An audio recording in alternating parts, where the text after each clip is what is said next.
What's up, peeps? It's Perk, and we are back with another Storytime Saturday, and we are back with Cupid.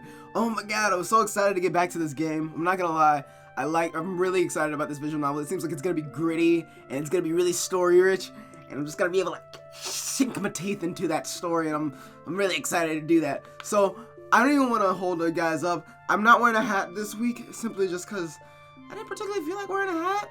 No hat really fit with what I wanted to wear, and I didn't want to force an outfit out of something I couldn't really do, so I was like, screw it. This week we're not gonna have a hat. I didn't have much as far as monies for snacks. I didn't have the money and time to go get snacks for this recording session either. So I'm also snackless. I still got my trusty dusty water, but besides that, we're gonna jump right on into this because I was just too excited to wait and try to do all that. I need to play this game. I need to get back into this vision novel. So let's go ahead and let's do it. So last time we left off, we had just gotten to chapter 2. Rosa had just moved in with Catherine's family. Yeah, just moved in with the family, and she's working for Sir William. I'm trying to remember these names as I do this, but yeah, so that's what I last remember. And then we moved to chapter 2 after some really weird, slightly disturbing images. So we're gonna jump right back into where we left off, and let's see what happens.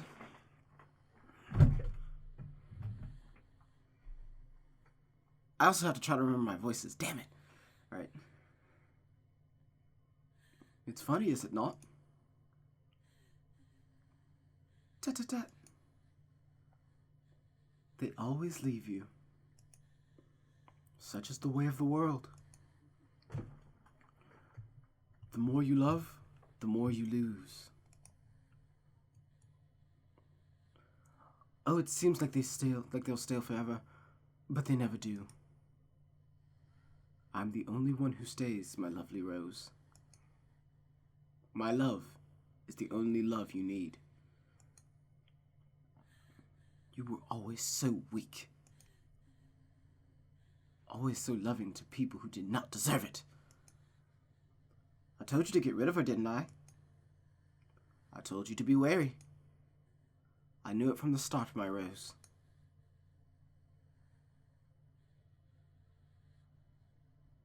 She was nothing but selfish. She led you astray. Okay, so the other thing that I didn't say in the little recap was that we play as the mother in this game. So, God.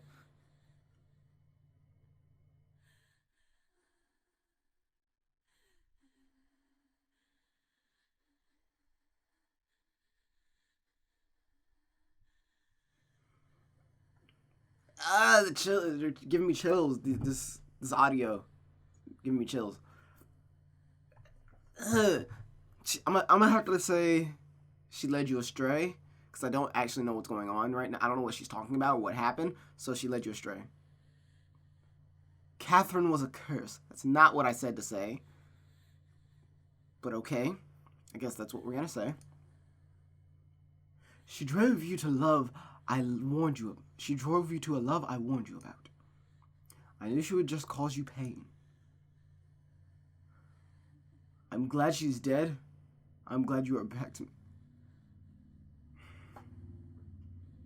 You know what? Before I get too far, let me make sure I have my trusty dusty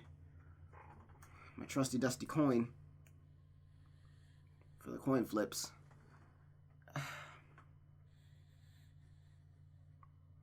You know what? I think I'm going to play a selfish mother right now and say I'm glad you're back to me.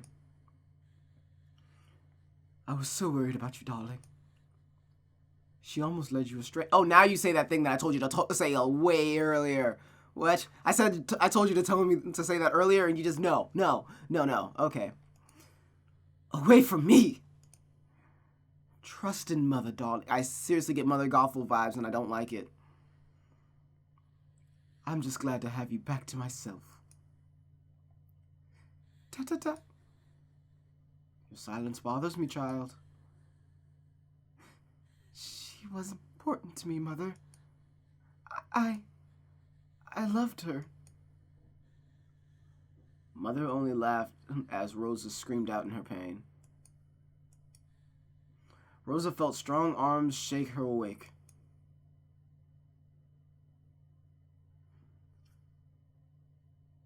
Rosa?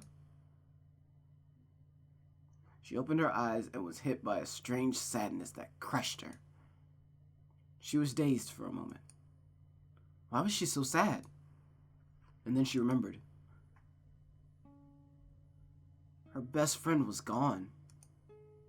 She was gone. Rosa. Rosa? How are you feeling? William sat by her bed, a hand in hers. Rosa didn't realize he had been holding on to it tightly in her fitful sleep. She broke from his grasp and clutched her knees. Rosa? She remained silent. I came to check on you. Oh God, that was a really bad slip of the accent. You went into shock and lost consciousness. I'd love to know how he knew this back in the 1800s. I don't think that was a thing back then that they knew about. But I can only imagine how hard it must have been for you to see her like that. His words echoed in her brain, yet she did not register much of their meaning. Rosa still refused to speak, and William fidgeted with his glove. The wake will take place as soon as possible, Rosa. I just wanted to let you know that she is being taken care of. He's hiding something. Oh no.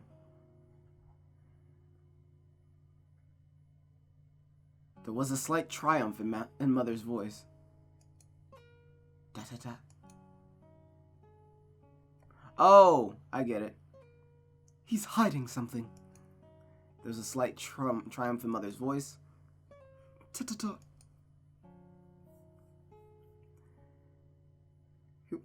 He wants to get rid of her body as soon as possible. Don't you see it, child? Tell me you're not falling for this. Rosa was tired. Mother, always the cynic, would say such things. She hated anyone who came close to Rosa's heart. Rosa didn't want to hear it. She didn't want to deal with anything right now. All she wanted to do was wallow in her loneliness, to curl up inside the hole Catherine had left behind and sleep. My child, tell me you see it.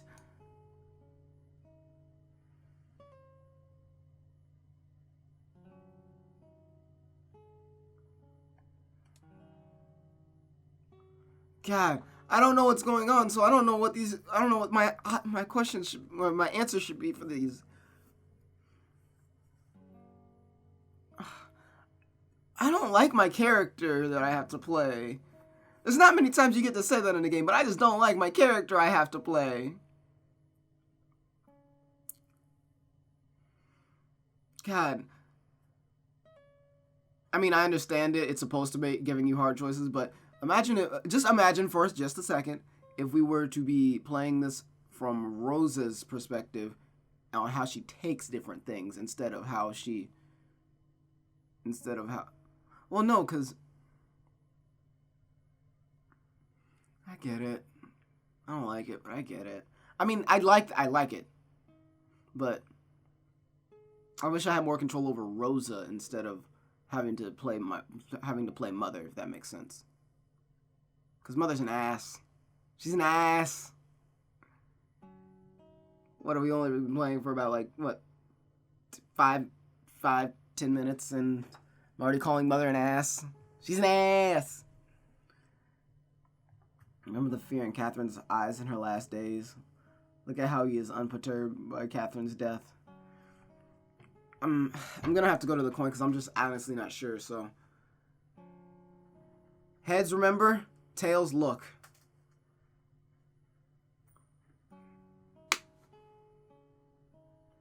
We remember. Remember the fear in Catherine's eyes in her last days. You have seen it, haven't you? She was mostly hostile. But sometimes, when her sanity returned, she was afraid. Afraid of this man. How well do you even know him, child? I've known him for as long as I knew Catherine, Mother. He is a close friend. I didn't ask how long you've known him, but how well. Apparently, Mother's slightly turning British, but we're just going to roll with it right now. Beyond that mask that he displays in a public view, do you even know his past? Do you even know any of his ambitions or secrets? He was always a private man, Mother. Think back, child. Isn't it curious how all his past relationships have ended in disaster? Everything he touches crumbles. Tut. That is not enough to accuse him of anything. You idiot! He is different. He does not belong. You have felt it too, haven't you? Rosa looked at William with new eyes now. A hint of doubt slithered out from beneath her sadness. Rosa wanted something to blame, a cask for all her regrets. William seemed like the perfect candidate, didn't he?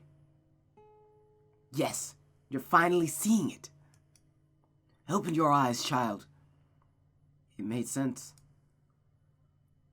William and Catherine's relationship began to pewter off into coldness right before she died.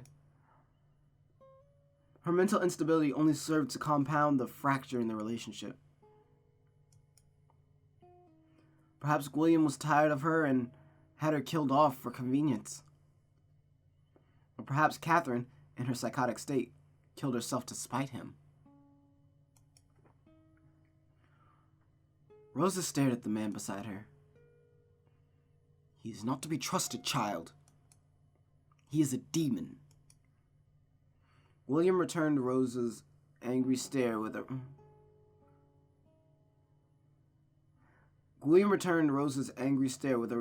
resolute look. I know you must hate me, Rosa. I am aware that I only aggravated Catherine's condition with my presence. I know the feeling when I'm not wanted. He stood up, and a hard yet kind look on his face. Just remember that I will always be here for you. As much as I was there for Catherine, even though she spat me out. Rosa bit her lip. When Catherine had refused to eat, it had been William who fed her and attended to her. Despite Catherine hurling abuse at him, he tried to care for the sick woman himself. Lies! All lies! Oops, I'm peeking the mic. GG. Keeping up appearances. Then what is it that he has done, Mother? Catherine committed suicide. It was not by his hand that she died. Are you just going to leave it at that? Look at his face and tell me you trust him wholeheartedly? Rosa tried to search for the answer in William's eyes, but as always, his face betrayed only few emotions. I don't know. Mother was screaming now. He killed her! I am sure he did! And you're letting him get away with it! Please, my head hurts. And you say you loved her. You never loved her, you selfish child. I've always known you were the selfish. You're a monster, just like your father. So stop. You throw people away. Didn't you throw me away when I inconvenienced you? Whoa, admit it. You were secretly relieved I died. No, stop it. She screamed back at that last voice. Her mouth quivered. William stared at Rosa in shock. The outburst had accidentally come out loud. It pulled a plug that kept the tears from pouring out. Now her vision clouded and she blinked them away again and again. She was not sobbing. She did not even realize her face was wet. William and Rosa stared at each other, both kindred in their sorrow. He knelt by Rosa's bed and whispered her tears and wiped her tears with his hand. He did not say anything while doing this, and Rosa stared blankly ahead. It almost stunned her how many tears a person's eyes could carry. I loved her too, Rosa. He said it after a while. I know what you're feeling. She didn't know if it was her own or if Mother's anger somehow influenced her, but her chest heaved. She balled up her fist so tightly that her fingernails hurt. Shut up! She spat, and the man recoiled at the uncharacteristic bitterness of her words. Catherine was afraid of you in her last days. You did something to her. I know it. She could feel Mother inside her head building up her anger. He has to be punished. You are to blame. He has to atone. I know you are guilty.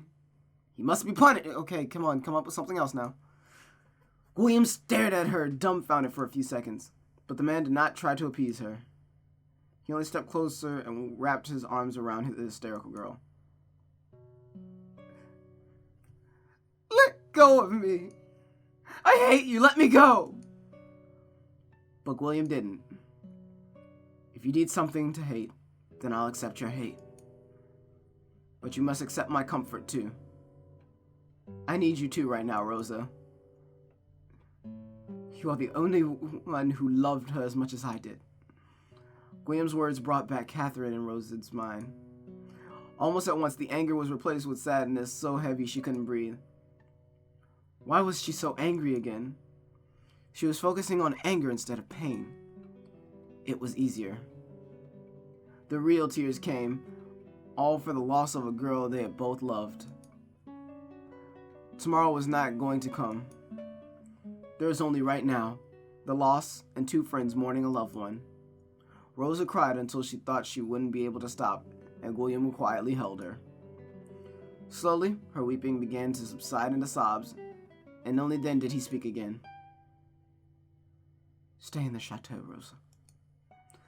I know you are thinking of leaving right now, that Catherine is gone. Gown? I know that you are thinking of leaving now that Catherine is gone. But I can't let you wander the streets again. I will take care of you. It's what Catherine would have wanted. Like a spell being broken, these words brought back her anger. How could you possibly know what Catherine wants? She pushed his arms away from her. She's dead! William's mouth pursed and he stepped away. I want you to go. Oh, wait, wrong person. I want you to go. Please, leave me. William sighed and closed his eyes. The animation. Sorry. I understand. He turned on his heels and left without another word.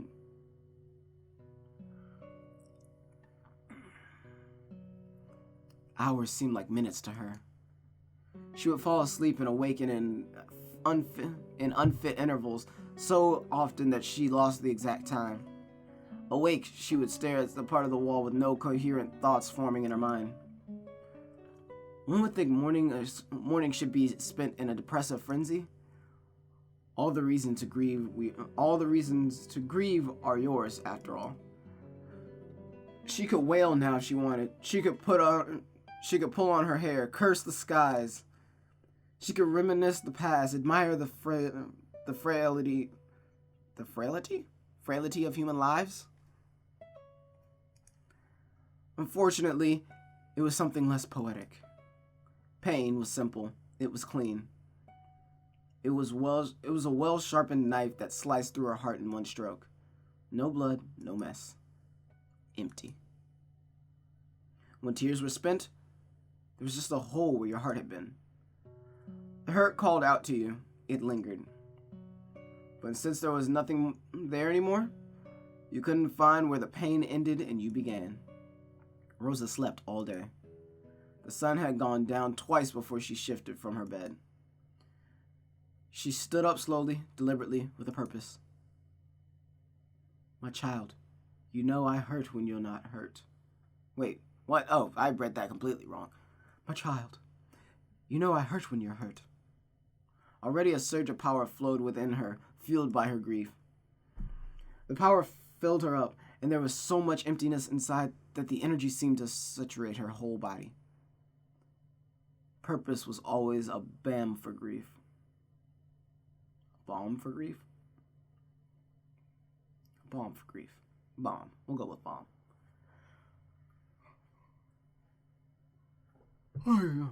It's always a balm for grief. Mother, tell me what to do. Oh, God, I don't like either of these options. I kind of like William. He seems kind of cool. I need to know more about this guy before I just decide to up and kill him. God dang it. I mean, if I have to think in the thoughts of the mother, retribution. Start with his guilt, child. Uncover his lies. Crush his mask. He must pay for everything he has done. A grudge. Achievement unlocked. Nice. Rosa didn't speak, but she started to form the words in her mind, feeling them in her bones, giving life to every thought. She took a small knife and carved a symbol on her floor. It didn't need much. A guilt spell. It didn't aim to punish, it only aimed to inform. She needed to know how much guilt the man carried and the source of such guilt. If the guilt was concrete and came from a direct action, then she would know William did something to Catherine. It had been a while since she had used magic. It used to be the only way she could protect herself from the world. Mother had taught her, and now Mother guided her as she cast her spells. She needed a possession of the man. Rosa opted for his voice, still fresh from her memory. She focused on the last conversation they shared. If you need something to hate, I will take care of you. Da-da-da. I need you. His words made Rosa feel distress and confusion. Always, it was this way with him. The feeling wasn't foreign. It had been there for years. I will always be here for you. Rosa felt a violent force upturn from her stomach. It was that horrid lurch before vomiting. You failed! The spell collapsed in her brain. Focus, idiot child, or you'll lose your chance! Rosa tried again. This time she focused on William's eyes. Cold, like flints of steel. Dark and fathomless. No grief except perhaps for the situation. No Catherine. No pain of loss. This didn't matter to her. I'm also clicking right on her tit. I didn't even recognize. Let's move over to the side, shall we? Just right on the nipple. Just nipple, nipple, nipple. Just titty flick, titty flick, titty flick, titty flick. Anyway, sorry. This was supposed to be a serious moment. I just fucked all that up. Sorry about that. This didn't matter to her. Their relationship was dying anyway. Where was his guilt? Rosa dug deeper. She increased the chanting on her lips. No torment. No uncertainty. No guilt. Did the spell fail again? She searched once more and found nothing. There's no guilt in William's eyes. She could stop the spell now, knowing that he was innocent. If the spell had worked, then William was blameless. But this absence was most distressing. Rosa desperately pushed her mind further, almost wishing there was traces hidden beyond her reach. Guilt should be present in any loss, no matter how little. Don't we blame ourselves for our own loss? Don't we hate ourselves and punish ourselves even if it wasn't our fault? It didn't have to be real, but we need guilt to feel pain. But William didn't have a sliver of guilt. Oh my God. The vicious pain took hold of her again, squeezing her stomach with murderous intent. The pain was so great, Rosa wasn't sure if the spell had failed or succeeded. Something is wrong. Oh man, that sound. Before Rosa could agree with Mother, she felt a sharp pain in her throat. Rosa clutched her neck, scraping and scratching. A sharp, jagged lump was blocking her breath. She could feel its edges crawling up her windpipe, tearing the soft walls as it moved about. The pain did not stop. Rosa fell to her knees and gagged. Huge drips of blood-spotted spit ran down her chin. She thrashed about like a woman being strangled. Mother remained calm, unaffected by Rosa's distress. Really, bitch? At least pretend. Rosa was about to expel whatever it was. Tears ran down her face. The horrible acidic taste coated her tongue. Finally, she opened her mouth and forced the vile thing out. She kept her eyes shut, afraid to look at whatever had come out of her. But the choking feeling gripped her windpipe, and she puked again. The liquid dripping down her mouth thickened and congealed.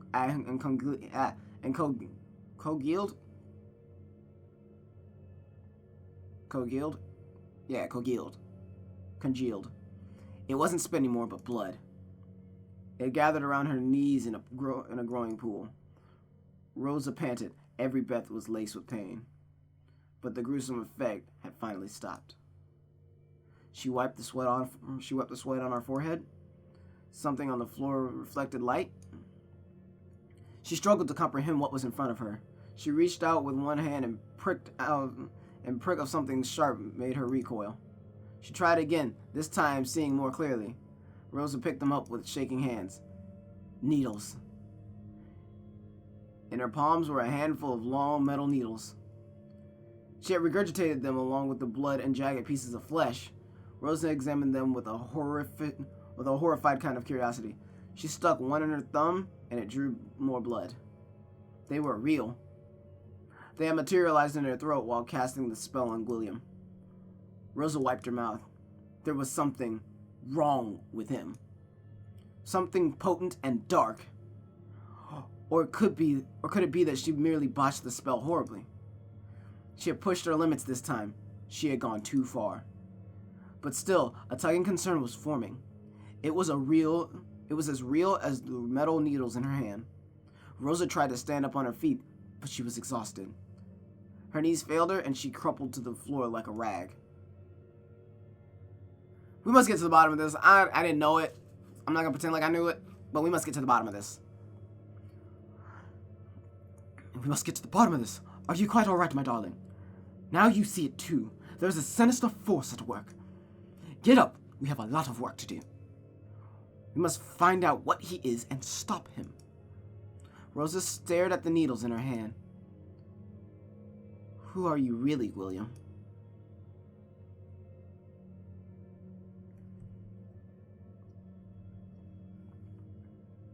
Bro, what? What is going on? Chapter 3, Portraits Candlelit.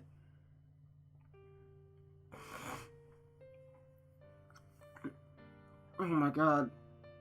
What is going on? I'm trying to make sense of that, alright? I'm turning the volume down on my headphones. I need to make sense of that. So, for just a second, let's think. So she cast a guilt spell, because apparently she knows magic, which is a new tag, I guess, because I did not know that magic was in this. So she cast a spell to see if he felt guilt at all, and if the guilt was from direct of him doing something, or whether it was guilt of just like, I should have known that she was gonna kill herself type guilt. And she found no guilt whatsoever, like zero guilt. Like it wasn't, I feel bad for this thing that happened that I couldn't prevent. It wasn't even that. It was no guilt whatsoever. So, in not having any guilt, there's an issue with that. And her spell forced her to cough up needles, like metal needles, which pulled at flesh and blood, and she started coughing up. She barfed freaking needles out of her throat, and apparently that's a sign that something's really wrong with William. So William's probably a demon or something. I believe I had a theory last video, and I believe this is really close to what I was saying. I don't know yet, but that's me theorizing from what I've gathered. So, turn this back up. Let's get back to see what's going on. It seems like I wonder how congruent this timeline is. I don't know. Let's see. Rosa entered the room with a tray of pastries and a pot of tea. Her duties were finished, and she was allowed a bit of free time. She thought of accompanying Catherine for today's piano lesson. Kath, do you want some tea? The girl didn't look her way. She continued to shun out the bitter melancholic sound from her piano. Rosa sighed, her shoulders slumped in defeat. She placed the food on the table.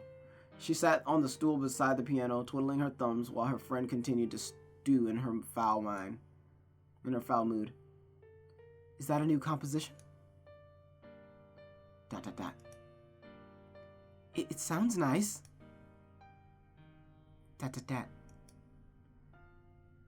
Nowadays, you make a new piece every day. It's a shame they're all so sad. Catherine didn't reply to that, but when she spoke again, her words were bitter. I saw them again! Those degenerate louts! No shame at all! Kath. Alright, consenting damn adults and all that. At least have the decency to close the door. ... Sometimes I disarray that they want to get caught. Sometimes I dare say they want to get caught. When I walked in on them this morning, eating each other's faces, they had this look on them. Like they were daring me to say something. Coy? Do they want my applause? I feel like I know what coy is, but I'm double checking.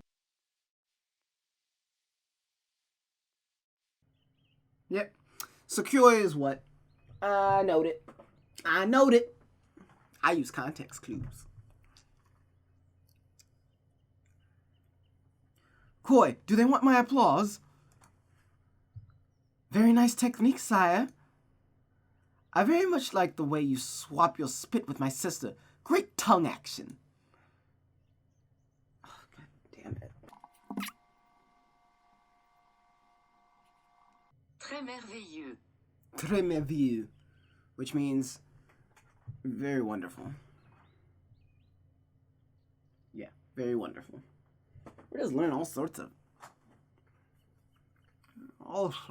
cool French here. Très merveilleux.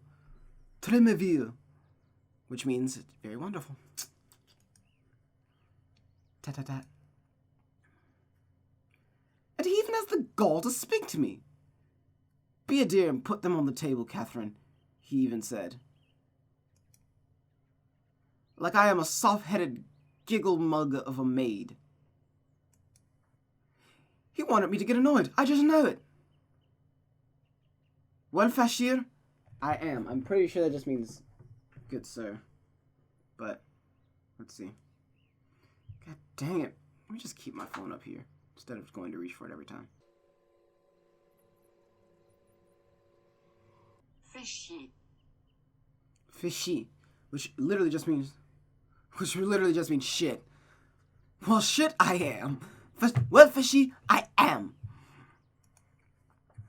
Catherine turned to the tea and pastries, stuffing the buttered bread into her mouth. Easy there. These damn things. These damn delicious things. She said the last part angrily as if she blamed her troubles on the food's relish. Rosa giggled in spite of herself. Catherine wiped her mouth in mock anger. What are you laughing at, wench? It's almost comical to watch you eat when you're angry, Kath. Oops, sorry.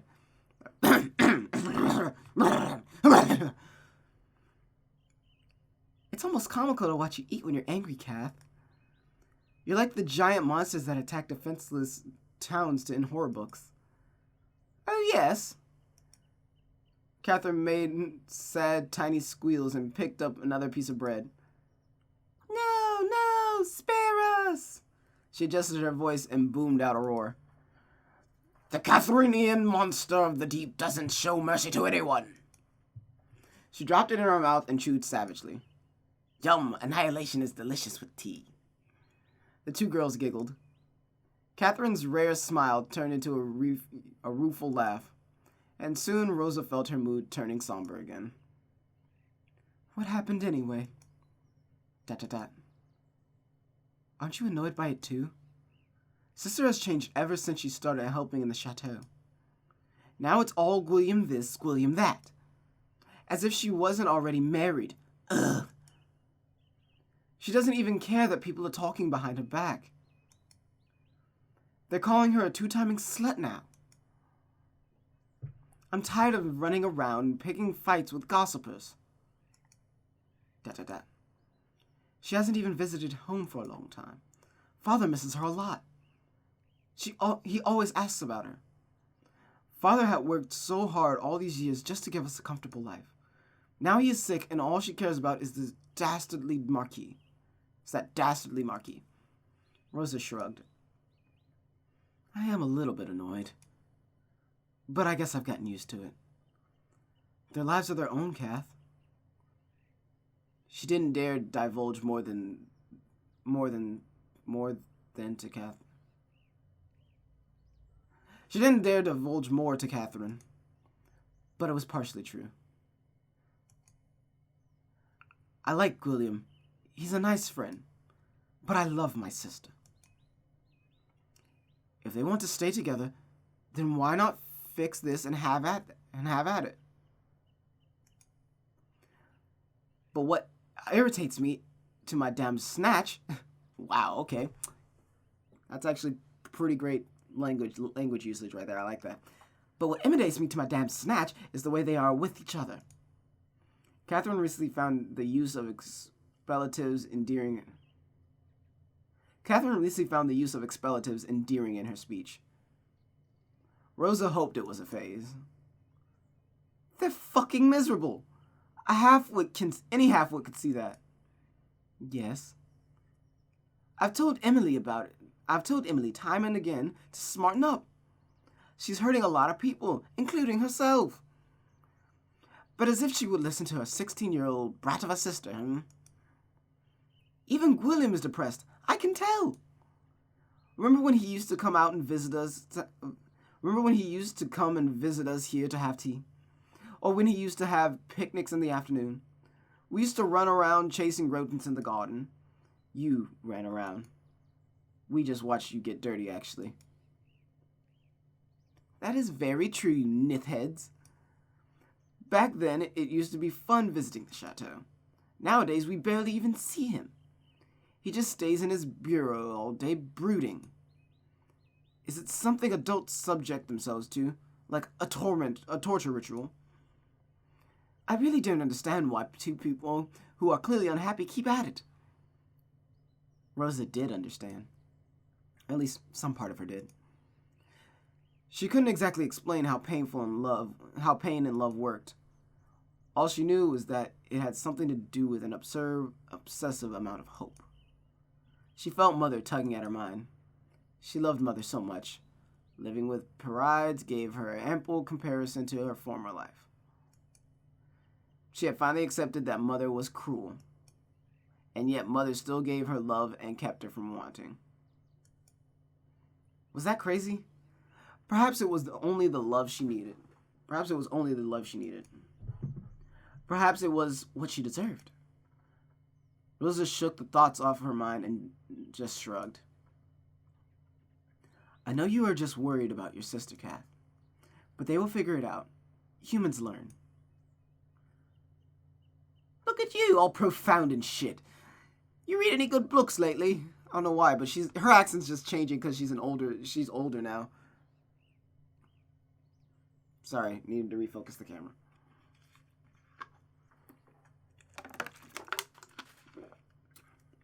I had to refocus the camera, sorry.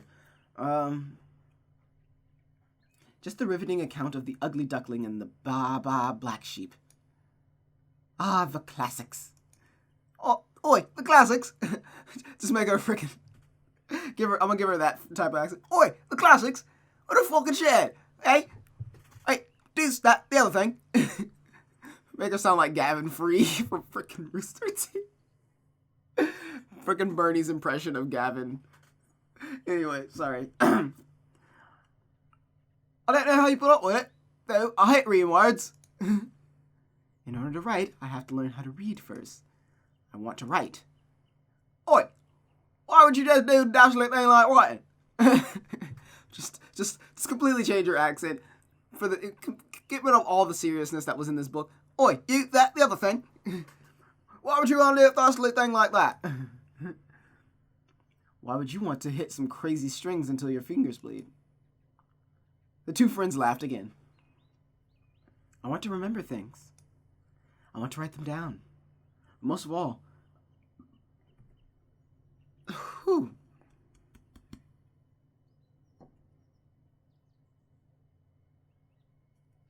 I'm good. No, I'm not.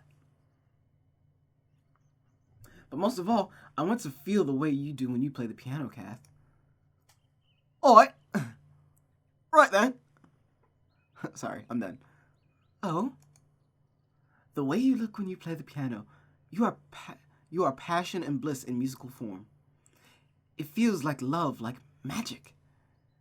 You inspire me to do something fulfilling and grand. Well, I'm sure you will.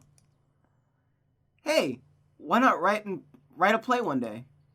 Oh, let's do it. You write an amazing play, and I shall provide the music. We'll travel around the country and perform.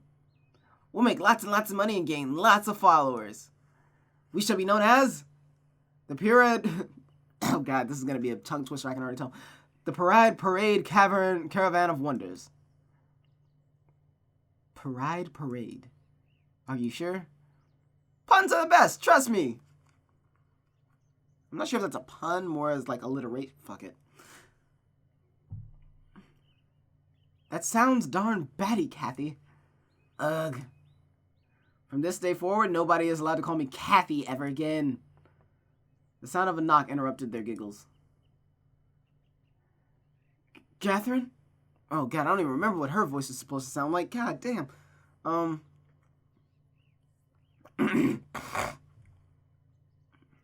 searching my vocal range to see what I can do here. I have no recollection of what her voice sounded like. Catherine. Catherine, it's me. I need to discuss something important with you. Frustrated, Catherine pouted at the sound of her sister's voice. She turned back to her piano and began to pound a sarcastically happy tune. Rosa stood up to open the door. Hello, Rosa. Madame? She had seen a little of the older Parade's sister recently, and it astounded her how old she had begun to look. Her once radiant face looked tired and harrowed, almost crone-like. Under her eyes hung huge bags. And yet she still looked quite dignified, full of pride and pomp. There was extra rogue on her skin, and her demeanor was elegant. It was as if pride was her only source of nourishment these days. Do you mind giving Catherine and me a moment of privacy? Rosa gave a small bow. Of course not, madame. Rosa gathered her nursery books and squeezed Catherine's shoulders before stepping out of the room. Rosa entered the quiet room of the library. She was about to approach the table when she noticed William already occupying a seat. He was writing something in a book, somewhat immersed in the activity. Rosa stopped dead in her tracks.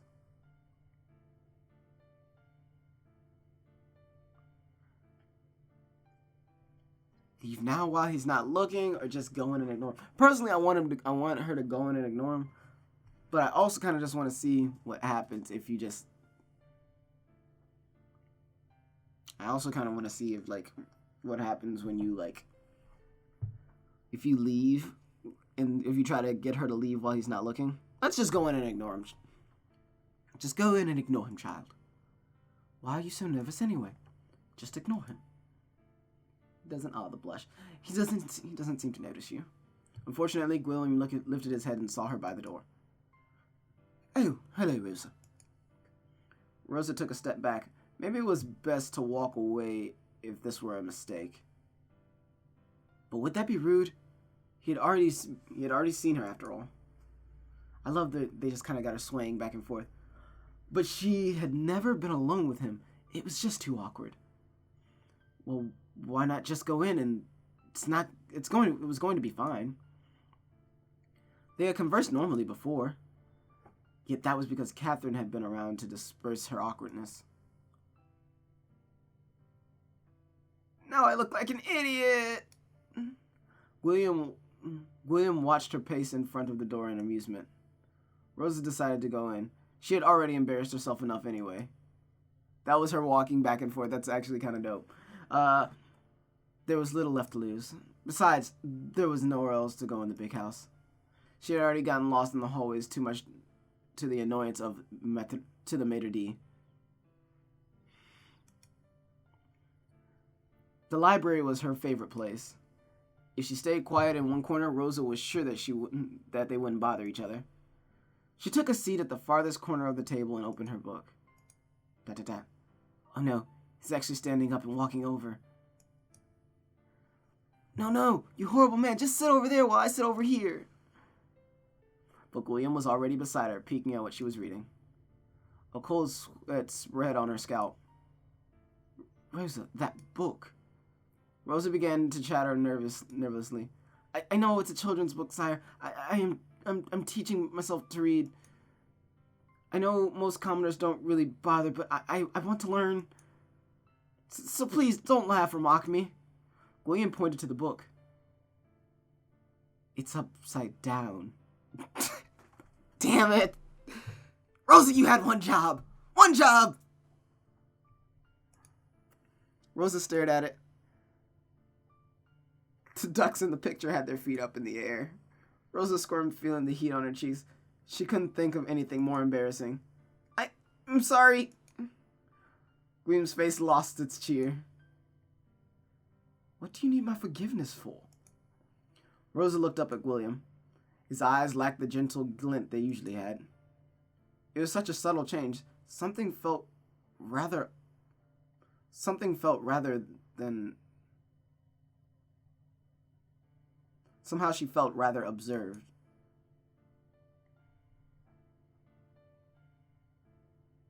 Yeah, I don't know.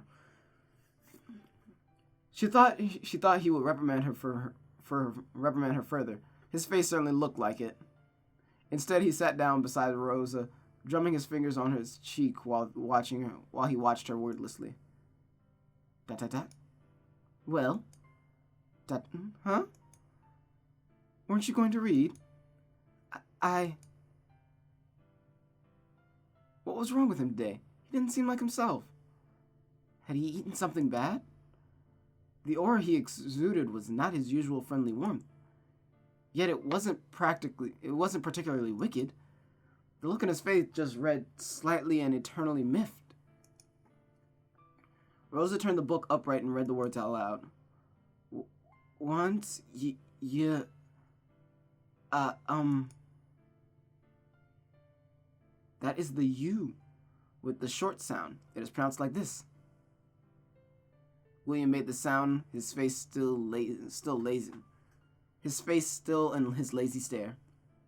Rosa nodded and continued. Her nerves were frazzled, but she was actually at ease in his presence. She felt like a child being taught by their parent. The parent was strict, but still caring. The child was jumpy, but eager to learn and please. Her eye motions are making this so cool. I love this. Most of all, he would not hurt her for her mistakes. Rosa was almost sure. There lived. The past tense of live. Da-da-da. Why do we change it? It is a rule of grammar that... Grammar? William narrowed his eyes at her. Do you even know your alphabet? Rosa shook her head. You should start there. William rose from his chair, disappearing amongst the shelves. He left behind an old thick book covered in green felt. This was what he had been writing in earlier. It looked tattered and worn. The pages laid fat on the side so that the book didn't close properly.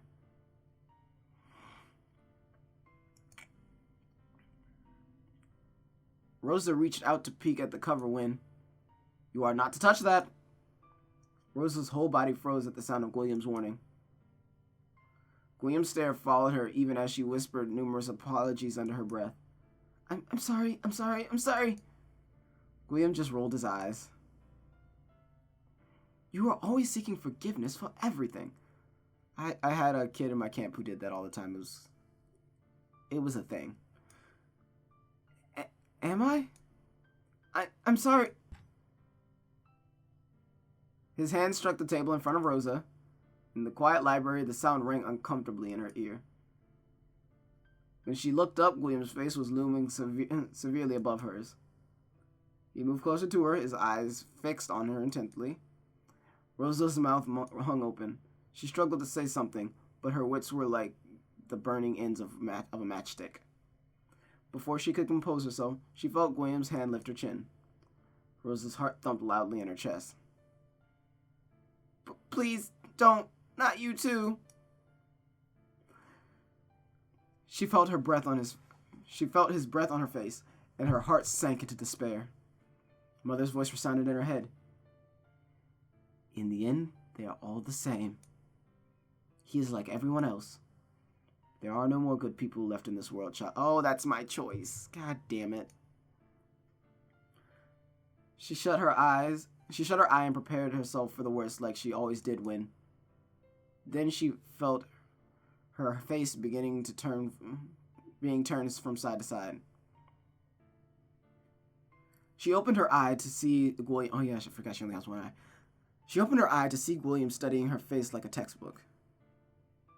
"You are a fairly attractive girl. Why do you carry yourself as if it is a slight?" He lifted her hair and he lifted the hair that hid her damaged eye. Rosa clenched her teeth. "Is it because you were hurt before?" He said it so matter-of-factly, like he was stating the sky was blue. Rosa recoiled from his touch. No! I did that to myself. I wasn't talking about your eye." He placed a book on the table. It was a thin pamphlet filled with letters.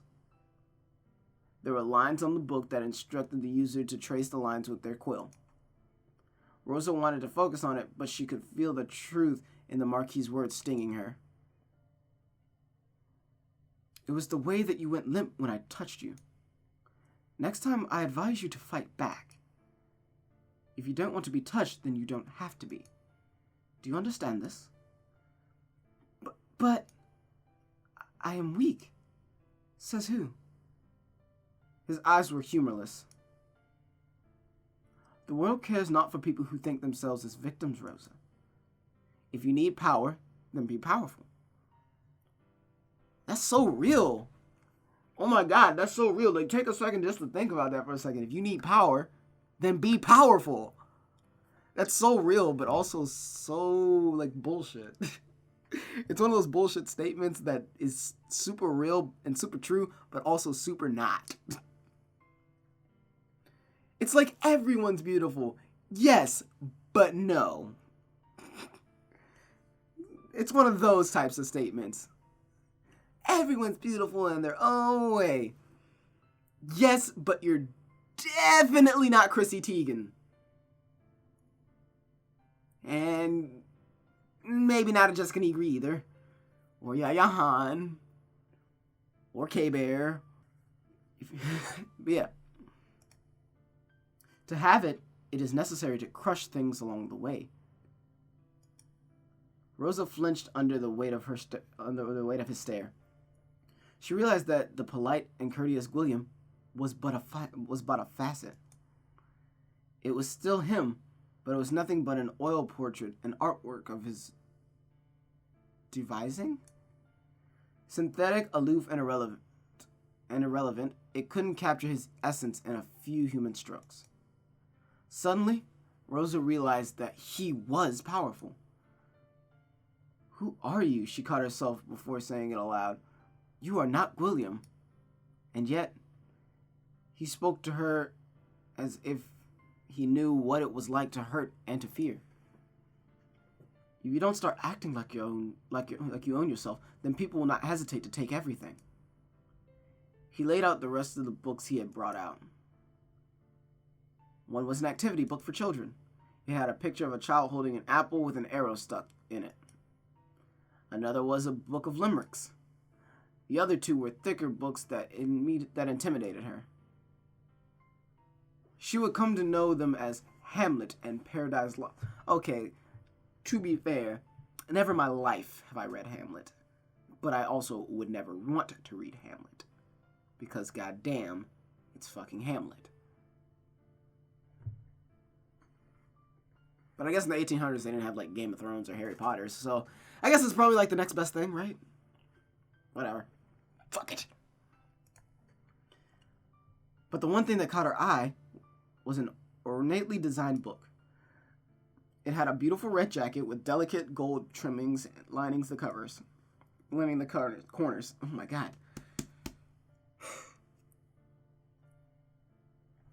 Oh my god. Give me a second.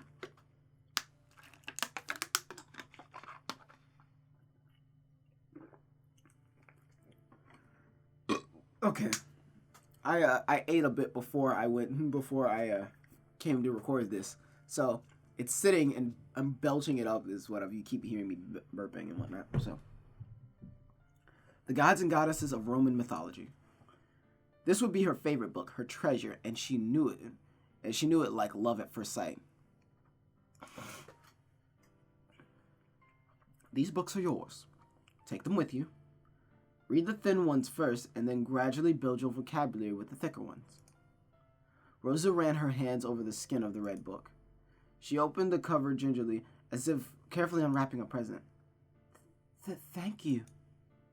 No thanks needed. I simply showed you some books from a portion of the library you are unaware of. You are still so generous, even if you are like this. Like what? That. What? Somewhat irritable? William didn't reply, leaving an awkward silence lingering between them. Then he gave a giant laugh, and that made Rosa jump out of her skin. I do look damn irritable, don't I? Why? Is it because of Emily? William's eyes drifted away. No.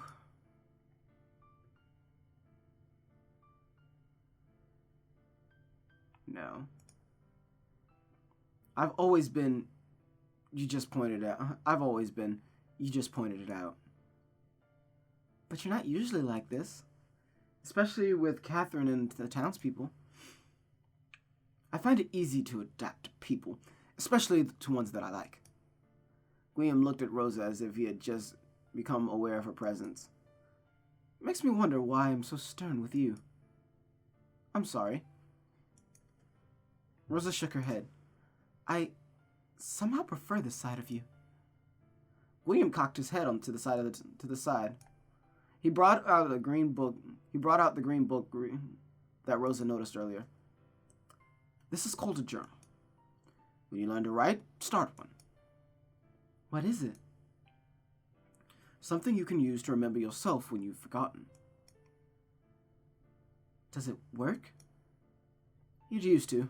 Nowadays, not anymore. Oh. The act itself is the only thing I remember. Now, let's start with your vowels. A scream pierced the halls of the chateau. It was Catherine. William sprinted to the door with Rose not far behind.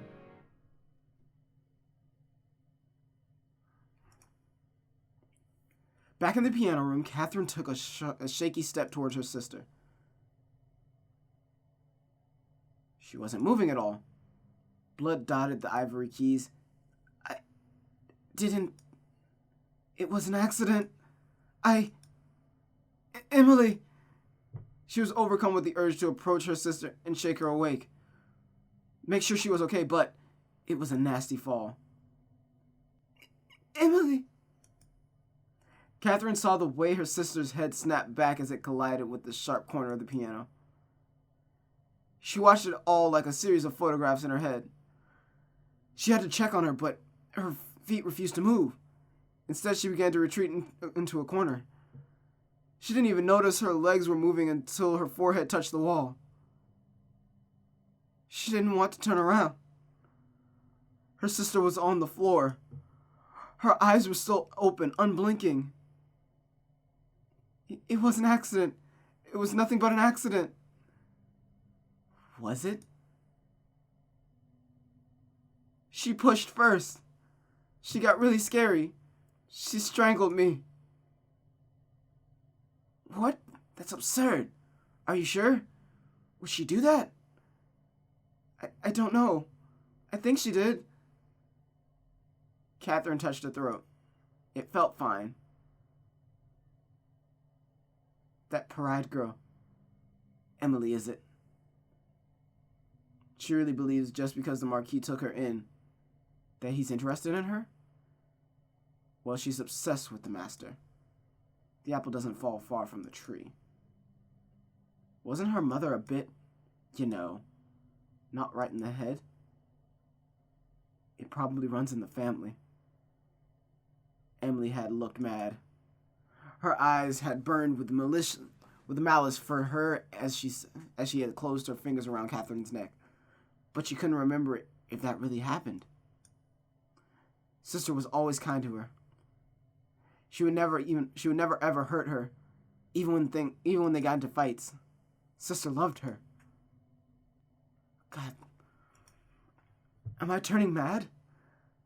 I have the blood of a mad woman. Am I going to end up like her? I only told her the truth.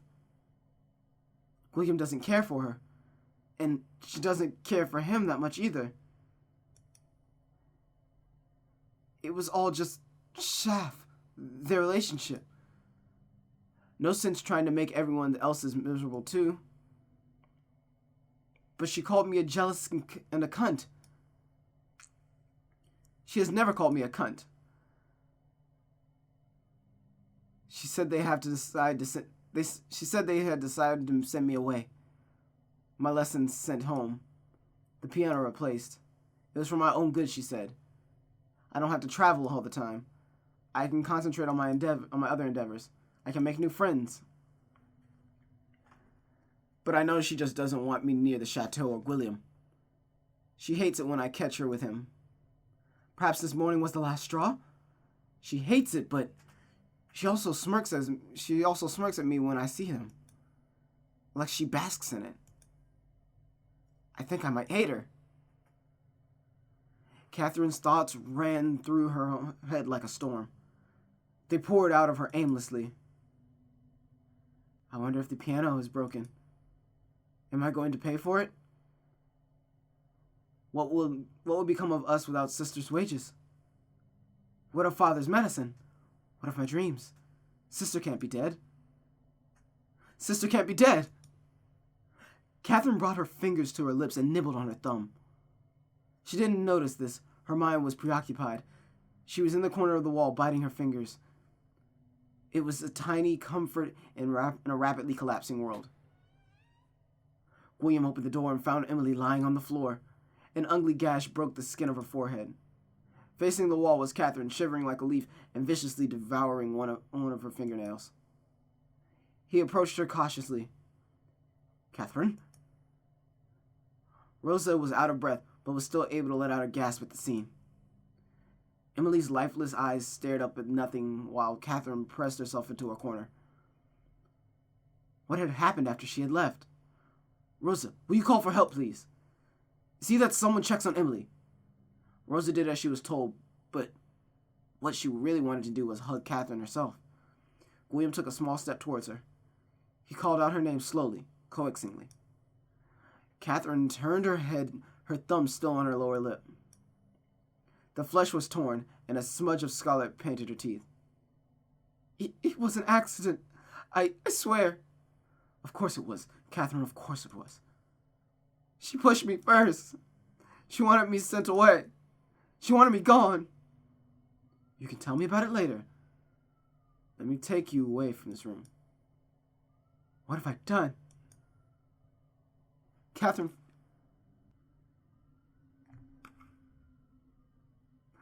I'm sorry.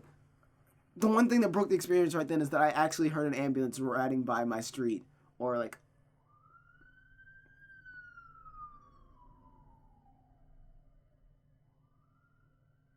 Actually, it's going that way. But yeah, I actually heard an ambulance, and I was like, this is the 1800s. That's kind of throwing off the mood. I'm sorry. I lost it because that was actually, it was actually bothering me. Sorry, it threw off my mood, it threw off the groove, but at the same time, I'm still really engrossed. Let's get right back into it. I'm sorry. Catherine fell to her knees and wept. Large sobs sucked the air out of her. She felt like drowning, trying to keep herself afloat in between sobs. Every exhale was a squeezing pain in her lungs. She felt William's arms wrap around her. What have I done? What have I done? You didn't do anything, ma chérie. This is not your fault. There was a bitter bulge building up in her throat, and she felt that no amount of crying could push it back down. What am I going to do? Father Sister, I'm so scared. William's arms would tighten around her as she clutched onto his warmth in this vast sea of fear. You don't have to be. I will always be by your side. Catherine, I will take care of you and your father, all right? You don't have to worry about your future. Her tears soaked his shirt through, but the squeezing in her chest felt less painful. Why? Why do you do this? Why do you care so much for me? William's brows furrowed as if confused that she even asked. I just do. It was a boldly stated fact, as if painfully obvious, as if Catherine was a fool for not knowing it. It made Catherine's heart expand in her ribs. When she looked back, she would recall this as the moment she fell in love with him. The look in his eyes was reassuring and strong. She wasn't alone. She was going to be all right. Let's get you away from here. He supported her arms and stood her up carefully to block the view of her sister from her eyes. He led her to the door. Catherine hated how fast her relief came. She was still drenched in sorrow at her sister's death. Her father would not take well to the news, especially in his health. But she was all right, and she hated it. Rosa was with her. She did not have to leave her piano, her dreams, him. Nothing had to change. And most importantly, she hated the voice that came whispering in her head over and over again. Wait, what? She hated the voice that came whispering in her head over and over again. Thank goodness she's dead. Thank goodness.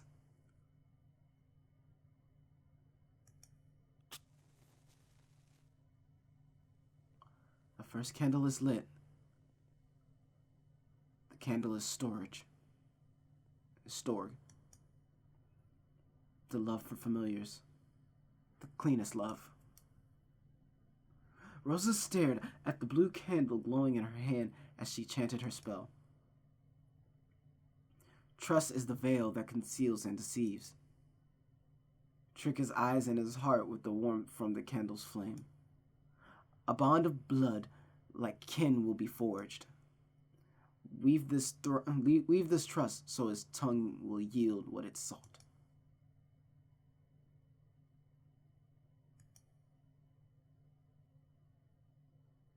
Rosa stood by Catherine's tomb, nursing her memories of her.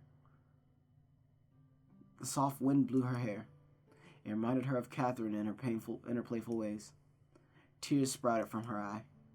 Even the wind. Console her, goddammit! Come on! I am always here, my love. That was not very consoling. Can I see what happens if I scold her? I want to do something useful. God damn it! I'm such an asshole. Console her. I'm always here, my love. Loss will always hurt. But you love your mother the best, and you do love your mother your best, don't you? Yes, mother. Then you are going to be fine. I will never leave you like Catherine did. Rosa? William's soft voice came from behind. Rosa glanced at him in acknowledgement. He stood quietly beside her for a few moments, but ventured to speak. Have you thought about my offer? My house is always open for you, but remember that. I'm sorry for my outburst back then. It's nothing. The wind played around their feet. Rosa pictured Catherine as part of the breeze, playful and free. She was free from pain and confusion that had plagued her in the last days. They stood beside each other in solemn reverence.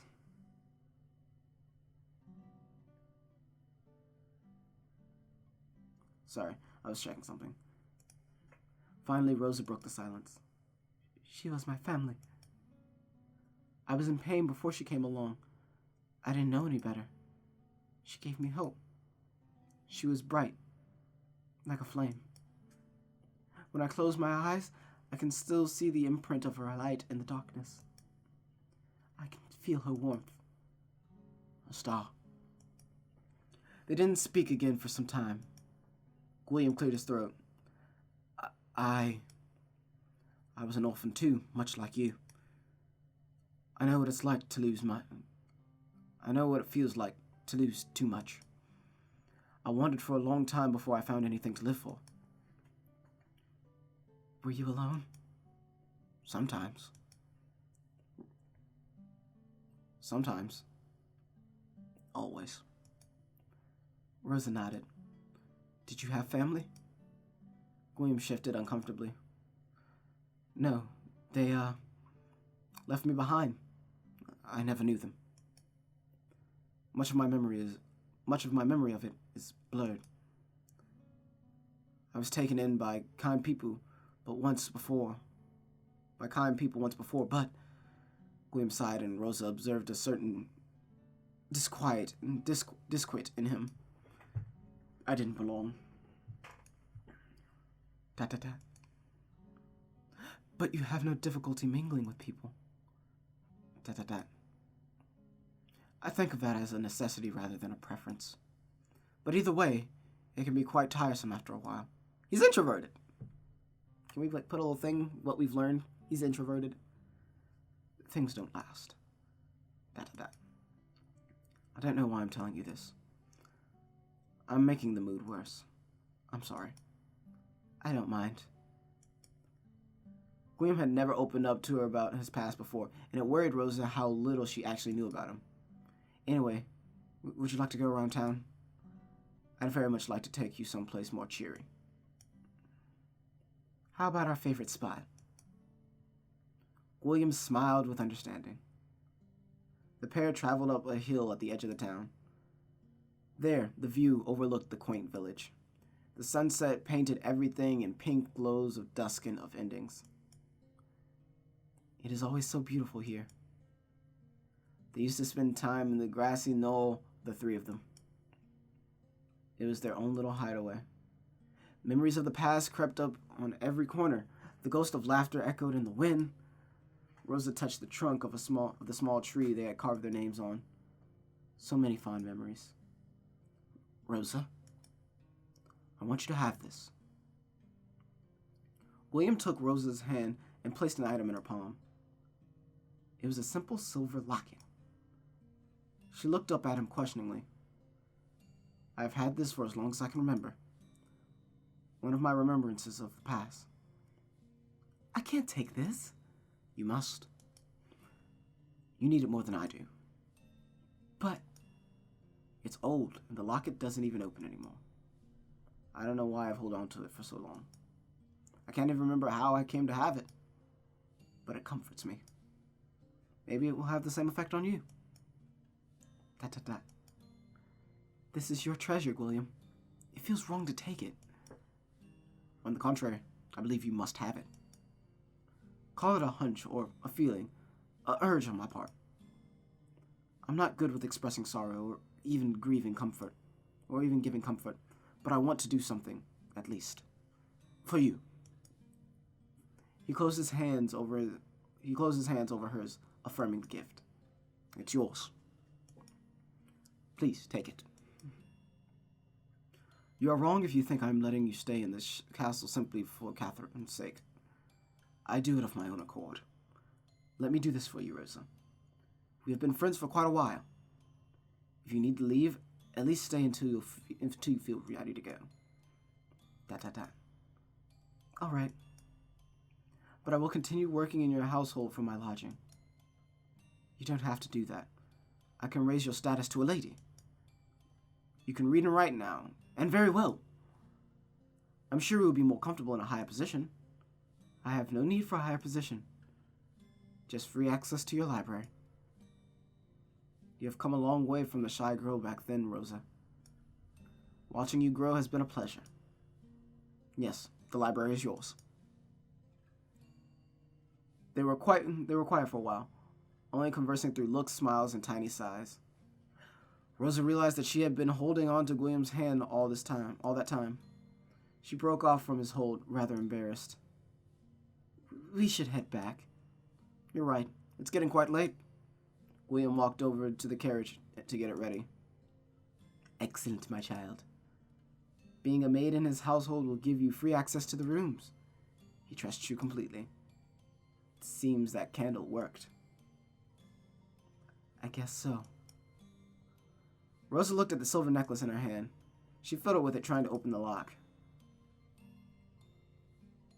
Open it. I need to know. I need to know what's in there. I am nosy. Open that locket. I'd like to see what's inside. An object that he owns will make any enchantment more powerful. Rosa fussed with the pendant for a while, but like William said, it was stuck. I will try again later, Mother. I'm rather curious about it myself. The spell will start its effect in stages, gradually uncovering his true face. Fondness first, then trust. Familiarity. Rosa sighed. But was the spell necessary at all? Didn't she already have that with William?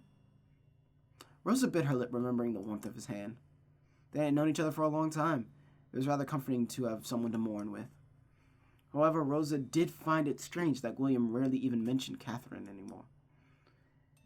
It was as if he was shedding her off like skin.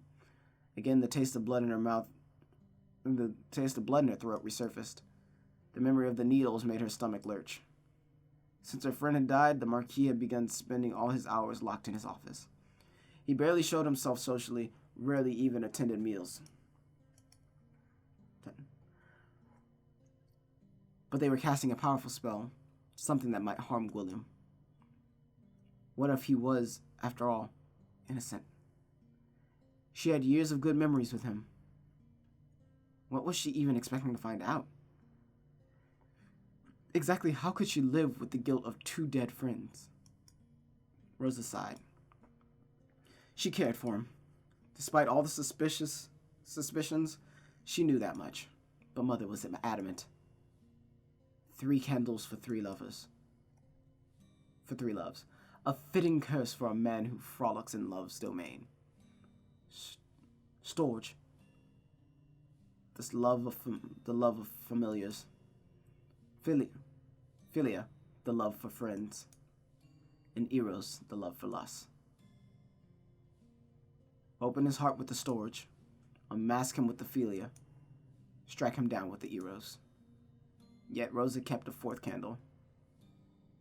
One she had named Agape. Unconditional love. She didn't know whether she would ever use it. Mother, of course, would object. But just in case Eros successfully struck William, she wished to light Agape. At least give him peace before. Rosa walked towards William, a pang of anxiousness biting at her. Rise, my daughter. The work lays ahead.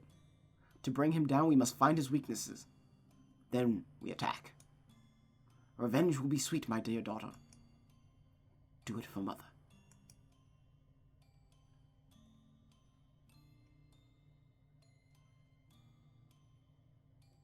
This music.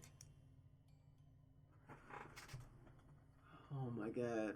I'm gonna have to end this right here, because that's starting another chapter, and we would run way too long if I went to do another chapter. But oh my god, let's just talk about this for a minute. This episode was filled with a lot, like a lot. It got gruesome. It got sad. It got a little bit silly. Dude, this visual novel is toying with me, and I understand why we're playing Mother, but at the same time, God, I'm an asshole. There's never a good time. There's never a time where I'm like, God, Mother made the right call. There hasn't been one yet. I've like okayed some of the things that she said. It's like, well, that's kind of true. It's kind of not true. It's very generalization or whatever. But no. There's not been a time where I'm like, God, I agree with Mother wholeheartedly, and I still don't. Mother is definitely a little conniving, kind of cynical bitch. Like I there's no other really ways to say it, but it exists. That's what she's kind of doing. But I don't know. It's crazy. So much happened. We had, first off, we found out that we're not going in a single time span. It's not going like this to here. It's not going from here to here. It's going from here back to this, then coming back up to here to talk about this, then going back just for a little bit, and then coming back. Like it's jumping all over the time frame. It's not like it's not chronological. It's very out of order. So we do know that much is what we did. We were able to find out that much, which is okay, which is fair enough for how we are gonna play the game. It just makes me understand what's going on a little bit better. But God dang, man, so much happened. We had Catherine died. We came back straight up, and Catherine was dead. And Mother obviously blamed William. William doesn't feel any guilt whatsoever, according to the spell that we had, but we're not even sure if we botched that spell or whether it's like actually he has no guilt for whatever. So then we went back and we went back in time and we saw Catherine as a 16-year-old, and she's got an issue with Emily and William making out, getting all lovey-dovey, kissy-kissy all around the goddamn mansion.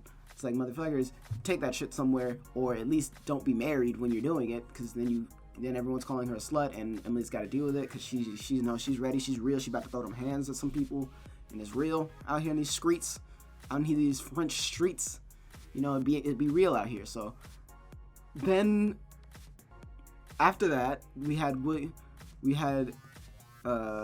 Emily come in, and she wanted to talk to her sister privately, so of course we walked away. Then we went and chilled with William, and William kind of told us, William started teaching us to read and told us a little bit about how he's actually a very introverted person, a little bit, just kind of sort of, like small snippets. And then we hear a loud gurgling scream, like blood-gurgling scream, and we come back and Catherine accidentally killed Emily, her sister. So it's like, what the fuck? She accidentally like pushed her, and apparently she hit like the piano or something, and she's gone, just knocked out, gone. And she's cowering in the corner. She had going mad, and apparently a lot of people already thought that her mom was mad. Like when she was still alive, she had gone mad. So now that she thinks it's running in her veins, so now she thinks she's going mad, and she kind of did, because we remember she committed suicide. She had killed herself in that first chapter. That's why she was dead. So like, get there. William comforts her enough to get her away. Emily's dead. There's nothing we can do about it, but she also fell in love with him at that moment. Then we come back to the present, where I've apparently started doing spells to gain William's trust and learn more about him, to try to take him down, because Mother's a bitch and she wants to take down William. I honestly feel like Mother just doesn't want anyone getting close to Rosa, and it kind of hurts me a little bit, and I don't like it, but fuck, I'm playing Mother. I can't stop it. So shit. But oh well. Oh my god. So much happened. And then there's this locket. I wonder what that locket's going to play into. Is it going to be like an Ex Machina, or is it actually just going to be a kind of cool, like, is it going to bring out some important story at some point? We'll find out. But guys, that is the end of this Storytime Saturday. This is run pretty much almost on time, a little bit longer probably, but I'm totally okay with that. Guys, it's been Perk Lane. It's been real. It's been fun. It's been real fun. I'm gonna see you guys in the next episode. Peace.